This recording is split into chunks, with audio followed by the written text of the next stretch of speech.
meus caros, dando sequência aqui ao nosso estudo do sujeito, né? Primeiro passo, identificar os verbos impessoais. No primeiro bloco nós falamos aqui do verbo haver, né? No sentido de existir, acontecer, ocorrer, tempo transcorrido, ele é um verbo impessoal. Dando sequência, né? Primeiro passo ainda, falando dos verbos impessoais, vamos agora analisar aqui o verbo fazer. Tá? O verbo fazer, em alguns sentidos aí, ele também é impessoal, ou seja, nós não temos um sujeito para este verbo. Preste atenção aqui, ó.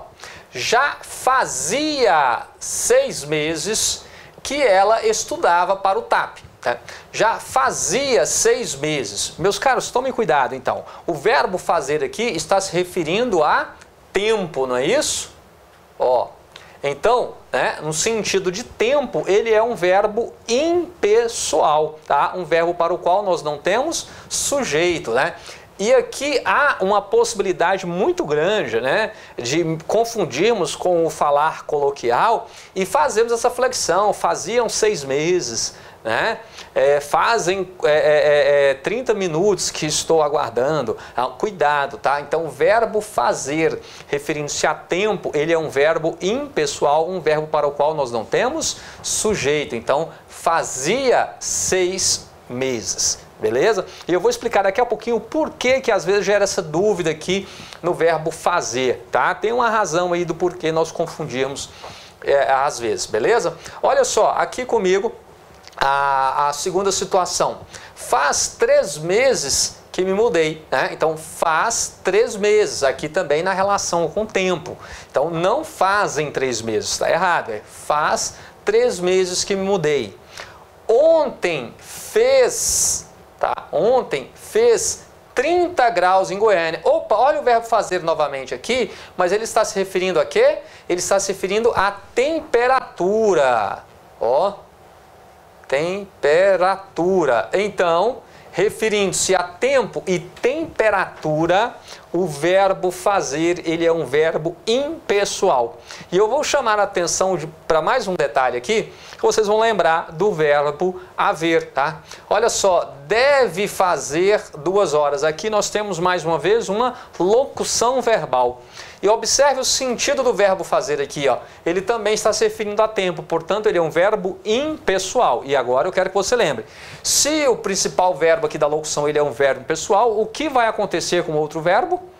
Exatamente, acertaram na mosca, olha só, né? Essa impessoalidade, ela será então compartilhada pela locução. Então não ocorrerá nenhuma flexão do verbo que faz parte aqui dessa locução. Então muito cuidado com os pegas. O que pode acontecer, tá? Numa eventual questão aí, é a banca tentar te induzir a fazer a flexão do verbo aqui, né, que acompanha, do verbo auxiliar que acompanha aqui o verbo principal da locução. Então, devem fazer 2 horas. Nada disso.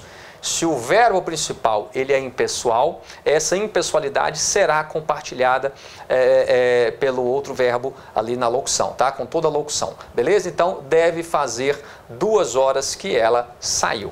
Tranquilo? Beleza? Bom, agora preparem-se. Por que preparem-se? Porque nós vamos falar do verbo ser. E olha só, prestem bastante atenção. Eu tenho frisado com vocês que verbos impessoais são verbos, então, para os quais nós não temos sujeito. Se não existe um sujeito para ele, ele não se flexiona. Por quê? Porque o verbo se flexiona para concordar com o sujeito da oração. Tá? Então é isso, o verbo se flexiona para concordar com o sujeito da oração. Mas há uma situação em que o verbo ele é impessoal, porém ele se flexiona, é o verbo ser. Há uma análise aqui do verbo ser que nós faremos agora, em que nós veremos, volto a dizer, nas situações que eu vou apresentar aqui para vocês, o verbo ser ele é impessoal, não tem sujeito, porém ele se flexiona. Aí você deve desesperar, mas como assim, Moacir? Se você acabou de falar que o verbo se flexiona para concordar com o sujeito da oração, e de repente você tem uma situação em que você tem um verbo impessoal, um verbo que não tem sujeito, e mesmo assim ele se flexiona, como é que isso acontece? Mantenha a calma, você vai entender isso agora, tá? O verbo ser, em algumas situações, ele vai se flexionar, mesmo sendo ali um verbo impessoal, mas ele vai se flexionar para concordar com o termo que venha imediatamente após. Então essas situações são muito simples e eu tenho certeza que a maioria das senhoras e dos senhores já sabem identificar isso daí no dia a dia, tá? Não teriam grandes dificuldades. Mas vamos lembrar aqui, olha só, o verbo ser, tá?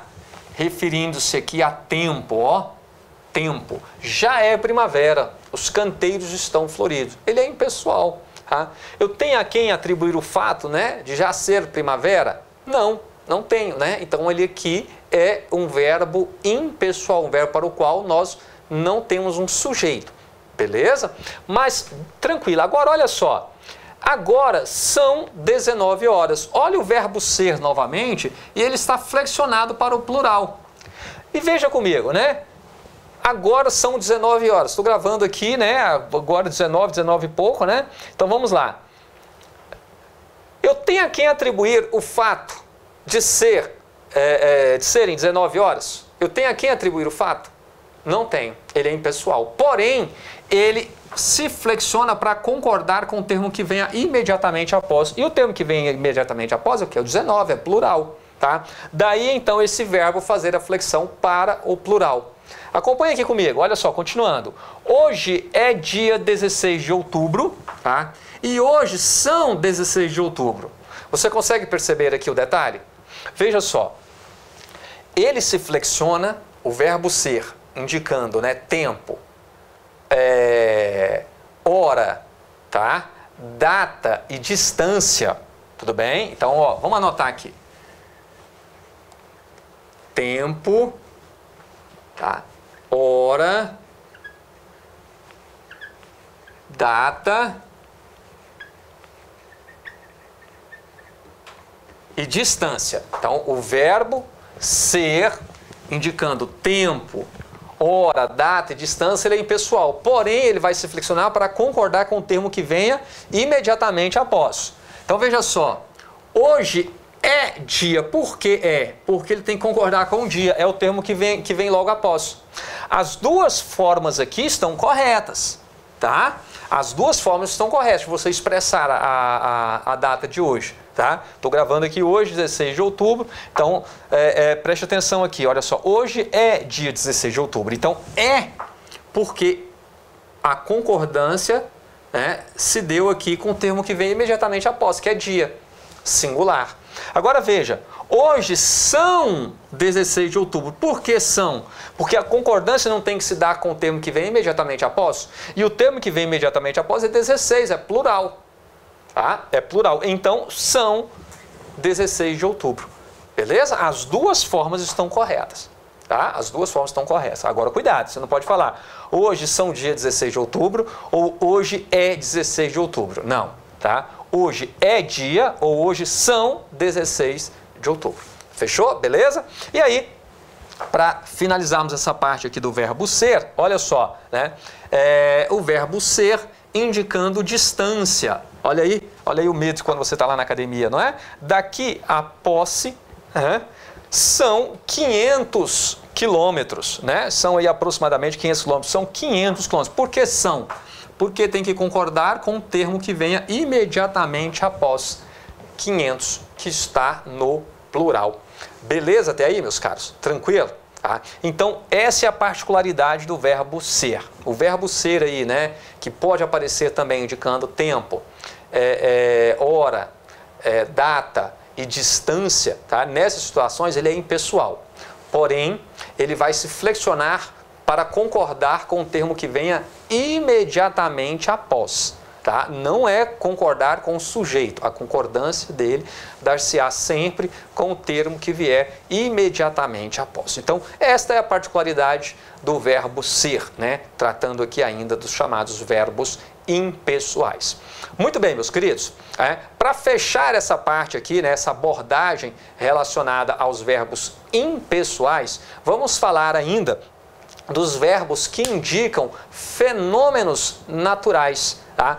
Estes verbos que indicam fenômenos naturais, chover, trovejar, nevar, anoitecer, amanhecer, são verbos impessoais, ou seja, são verbos para os quais nós também não podemos ali indicar um sujeito, nós não temos quem esteja ali praticando, né, a ação descrita por esses verbos. Então, para fecharmos esse primeiro passo, tá? Opa, deixa eu apagar aqui.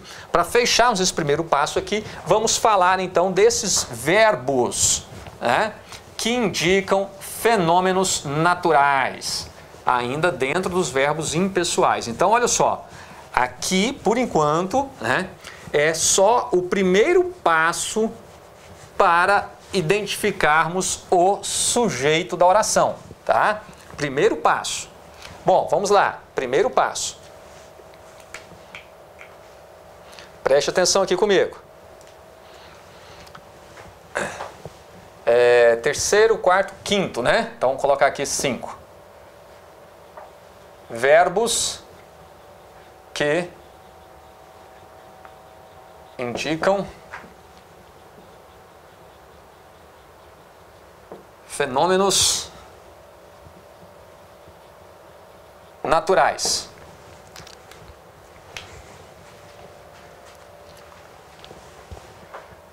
A previsão é de que choverá durante todo o fim de semana, né? Então, olhando aí, né, a previsão da meteorologia, né, estão falando aí que choverá durante todo o fim de semana. Preste atenção, meus caros. Quando eu digo choverá, eu tenho a quem atribuir o fato, né, de que irá chover durante todo o fim de semana, segundo aí os serviços meteorológicos? Não, eu não tenho a quem atribuir o fato. Este verbo aqui é um verbo que impessoal, um verbo para o qual nós não temos sujeito. Este verbo, ele está empregado no que nós chamamos de sentido denotativo. O que é o sentido denotativo? É o sentido real, tá? É o sentido dicionarizado, é o sentido mais comum, tá? Mais aplicado para este verbo. Porém, eu quero chamar a atenção de vocês para um detalhe extremamente importante. Tá? Dificilmente cobrará isso daqui de você na prova, mas ele pode trazer isso aqui, ó, desta forma para que você analise. Olha só.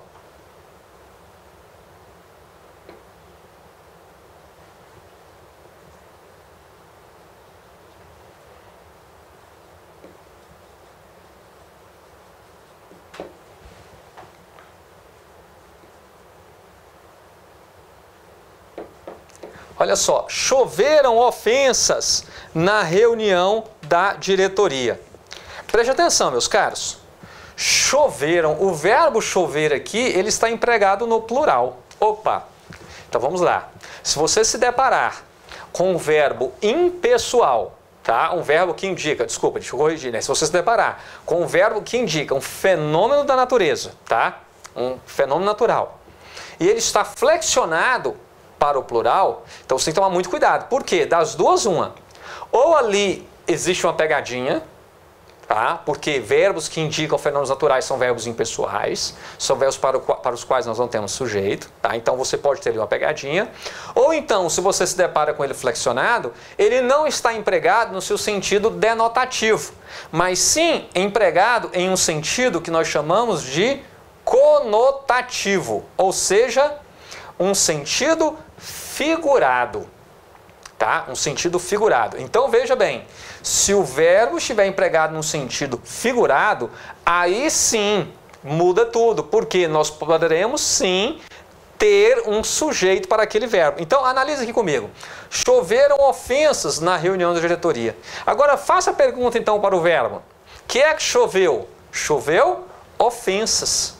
Então aqui, ó, está o sujeito da nossa oração. Então, ofensas choveram na reunião da diretoria. Então, aqui está o sujeito para o verbo chover, tá? para o verbo chover? Aqui está o sujeito. Mas vejam bem, pode realmente chover ofensas? Pode realmente? Não, não é? Por quê? Aqui a expressão, né, está no sentido figurado. Então as pessoas trocaram ali, né, ofensas ali, né, se ofenderam mutuamente, certo? Está empregado então num sentido conotativo, em um sentido figurado. E por isso então eu tenho sim um sujeito. Então a observação que eu quero que você anote aí é essa, tá?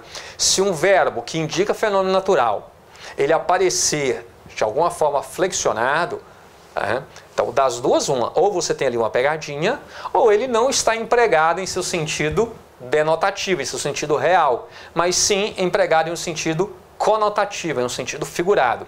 E estando ele empregado em um sentido figurado, aí sim teremos para ele um sujeito, certinho? Então o primeiro passo para que você possa encontrar o sujeito da oração é esse. É você identificar se ali você não tem um verbo impessoal. Por quê? Se você tiver um verbo impessoal, esta oração não terá sujeito. Se não existe sujeito, o verbo não deverá sofrer nenhuma forma de flexão, tá? Lembrando que o verbo só se flexiona para concordar com o sujeito da oração. Beleza? Tranquilo até aqui? Não, boa? Está acompanhando aí certinho? Muito bem. Dito isso, então, vamos para o segundo passo, né? Que é justamente fazer aquela pergunta, tá? O segundo passo é você fazer aquela pergunta que a tia Ana, a tia lá do ensino fundamental, te explicou. Aquela perguntinha básica do que, né? Ou quem é que, tá? Então vamos lá. Deixe-me apagar aqui e vamos para o segundo passo.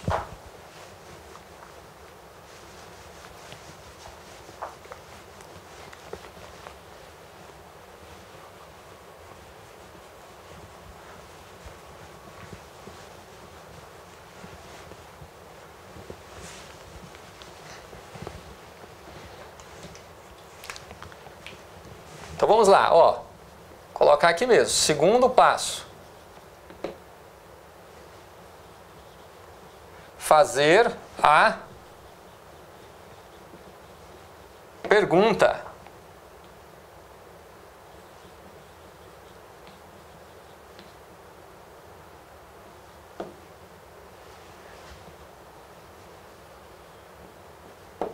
Então vamos lá, olha só.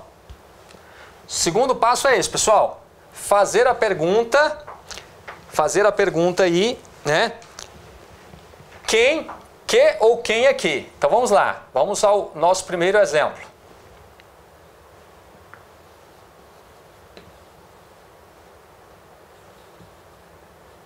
Segundo passo, fazer sim agora a pergunta que ou quem é que, aquela perguntinha que a tia te ensinou lá no ensino fundamental. Então, primeiro passo, identificar se você não tem ali um verbo impessoal, né? O verbo haver no sentido de existir, acontecer, ocorrer, tempo transcorrido. O verbo fazer indicando tempo e temperatura. O verbo ser, né? Indicando aí tempo, data, hora, distância. O verbo estar referindo-se a clima, tá? E também os verbos que indicam fenômenos naturais, beleza? Então, passou por esses verbos aí, né? Identificou ali, né? Não é nenhuma dessas situações, aí sim você fará a pergunta para o verbo que ou quem é que. E aí aparecerá o sujeito, tá? Vamos lá, olha só. Um robô de última geração viajará para o espaço. Aí você perguntar, né? Quem é que viajará para o espaço? Um robô de última geração. Qual é o núcleo do sujeito? Robô, tá? Então, que tipo de sujeito nós temos aqui? Aqui, então, nós temos um sujeito simples. Beleza? Tranquilo. Essa perguntinha aqui que a tia... Ó, o governador e seus secretários participaram dos debates na comissão. Quem é que participou dos debates na comissão? Observe bem. O governador e os seus secretários. Muito bem, nós temos aqui, ó, dois núcleos de substantivo formando esse sujeito. Tá? Então, aqui nós temos o chamado sujeito, né? Juntando aqui, ó, esses dois núcleos, né? Nós temos então um sujeito composto. Então, sujeito composto é aquele, né, que tem 2 ou mais núcleos ali formando este sujeito, beleza? Então está aqui um sujeito composto. Agora, um detalhe, dificilmente aparecerá uma questão dessa aqui na prova, estou apenas pincelando isso aqui com vocês, revisando isso daqui, tá? Já que está aí no nosso conteúdo programático, eu tenho que passar por isso, para chegarmos nos pontos mais importantes. Agora vejam só, aqui já é o tipo de questão mais comum de aparecer na nossa prova. Por quê? Esses 2 primeiros exemplos, nós temos o chamado sistema SVC, sujeito, verbo e complemento, né? As orações aí estão na ordem direta, né? A ordem direta é essa, sujeito, verbo, complemento, é o chamado sistema SVC. Agora, aqui ocorreu a chamada inversão sintática. O que é isso? É quando a ordem dos termos da oração, ela sofre alguma inversão. Então você tem ali uma inversão sintática do enunciado. E isso é que é muito comum. Mas não muda nada, você continuará fazendo a pergunta para o verbo. Só que o sujeito não vai aparecer nessa ordem. O sujeito, logo a seguir o verbo e depois o complemento. Observem que aqui nós já começamos a oração com o verbo. E aí você vai perguntar, que é que sobraram? Que é que sobraram? Sobraram naquela festa? Sobraram após o congresso? Não, sobraram muitas bebidas. Olha o núcleo aqui, bebidas. Tá? Então aqui com essa inversão sintática, né, observe que a oração começa com o verbo e o sujeito está lá ao final, porque nós temos alguns termos intercalados aqui, certo? Mas não muda nada, a pergunta você continuará a fazer para o verbo. E você deverá observar o seguinte, olha, o verbo está no plural. Se o verbo está no plural, obviamente o sujeito também deverá estar no plural. Por quê? O verbo se flexiona para concordar com o sujeito da oração. Este ponto é extremamente importante. Eu vou fazer com vocês uma revisão rápida também sobre concordância verbal, os pontos principais, tá? Desculpe-me, pelo tempo não é possível esgotarmos o assunto de verbo, mas eu separei já uma lista com as principais situações aí de concordância. Eu vou gravar isso para vocês, talvez ainda esse fim de semana, e disponibilizar, tá? Em que teremos aí a oportunidade de analisar como essa questão, né, como o verbo ele se comporta na relação com o sujeito. Tá? Então, tá aqui, se o verbo está no plural, obviamente o sujeito o quê? Está no plural, porque o verbo só se flexiona para concordar com o sujeito. Nós falamos lá na primeira aula que o artigo, o pronome, o numeral e o adjetivo são classes de palavras que se relacionam com o substantivo, né, e se flexionam para com ele concordar. Tá? O verbo ele também se relaciona com o substantivo, mas não é com qualquer substantivo. O verbo se relaciona com um substantivo que esteja desempenhando a função de sujeito. Tá? Então o sujeito é uma função substantiva. Tanto é que quando você tem uma palavra que originalmente ela não é um substantivo, mas está desempenhando a função de sujeito de uma oração, ela está substantivada. Tá? Então eu já falei isso antes e volto a repetir. Por exemplo, jantar. Jantar é verbo, certo? Jantar é verbo. Mas quando eu falo, o jantar estava delicioso, o que é que estava delicioso? O jantar. O jantar é o sujeito da oração. Mas veja que jantar, que originalmente é um verbo, ele está acompanhado do artigo. Então o que o artigo faz com esse verbo? O substantiva. Então você tem aí essa palavra substantivada, essa palavra em função substantiva. Tranquilo? Beleza? Certinho? Então está aí. Se o verbo estiver no plural, o sujeito, obviamente, deverá também estar no plural. Beleza? Tem uma brincadeirinha bem legal para fazermos. Vou finalizar essa parte aqui, aí eu coloco aqui para vocês. Olha só. No futuro, viveremos em um mundo melhor ou pior? Olha só. No futuro, viveremos em um mundo melhor ou pior? E aí, pessoal, o que vocês acham? Viveremos num mundo melhor ou pior? Será que o mundo que nós estamos vivendo hoje é melhor ou pior do que aquele que os nossos pais, nossos avós viveram? Bom, eu acho que o que importa é como você está se relacionando com esse mundo, né? O que você está fazendo para deixar este mundo melhor, ou se você está sendo só um peso morto aqui mesmo nesse planeta. Mas vamos lá. Não, se você está estudando, se você busca progredir, com certeza você está se preparando aí para deixar, se preparando não, mas fazendo de tudo para deixar o mundo melhor, né? Então vamos lá, olha só. Prestem atenção aqui. Só para finalizar, né? Então aqui sujeito simples, né? Sujeito simples, beleza? Agora, preste atenção neste outro exemplo aqui. No futuro, viveremos em um mundo melhor ou pior? Meus caros, preste atenção.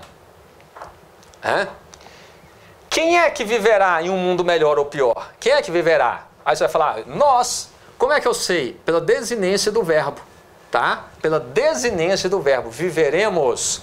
Observe que não está aqui o pronome nós, né?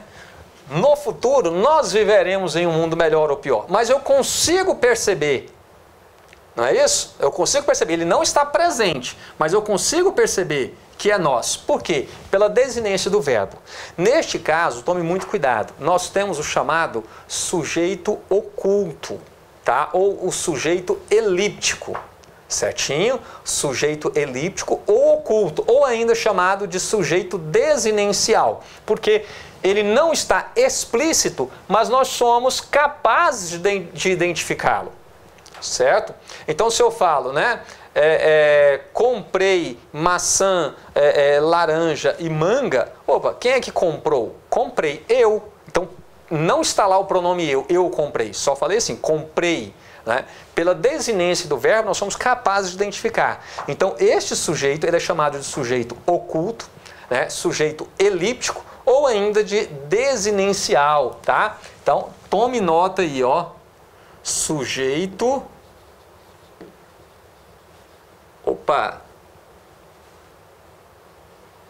Sujeito oculto, ou ainda chamado de elíptico, tá? Sujeito elíptico, beleza? Ou desinencial. Por quê? Ele não está explícito, mas nós somos capazes de identificá-lo. Agora, preste atenção aqui, ó. Não fazem mais espelhos como antigamente. Agora, se você fizer a perguntinha para o verbo, quem é que não faz mais espelhos como antigamente? Quem é que não faz mais espelhos como antigamente? Você consegue identificar? Não. Neste caso aqui, tá, nós temos o chamado sujeito indeterminado. Tá? Nós temos aí o chamado sujeito indeterminado. Por quê?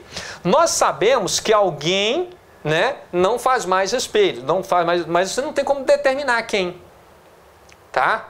Então nós temos aqui um sujeito indeterminado. Seria o mesmo que se eu falasse, por exemplo, olha só. Gritaram o seu nome por aí. Tá? Gritaram o seu nome por aí.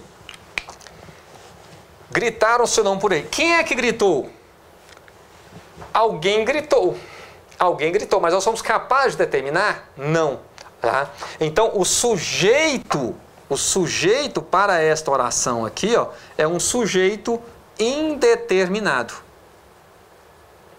Nós sabemos que alguém, né, não grita. Ou alguém não grita, alguém gritou o seu nome por aí, mas nós não somos capazes de determinar quem. Temos aí então um sujeito indeterminado, beleza? Assim como eu falo, não fazem mais espelhos como antigamente, né?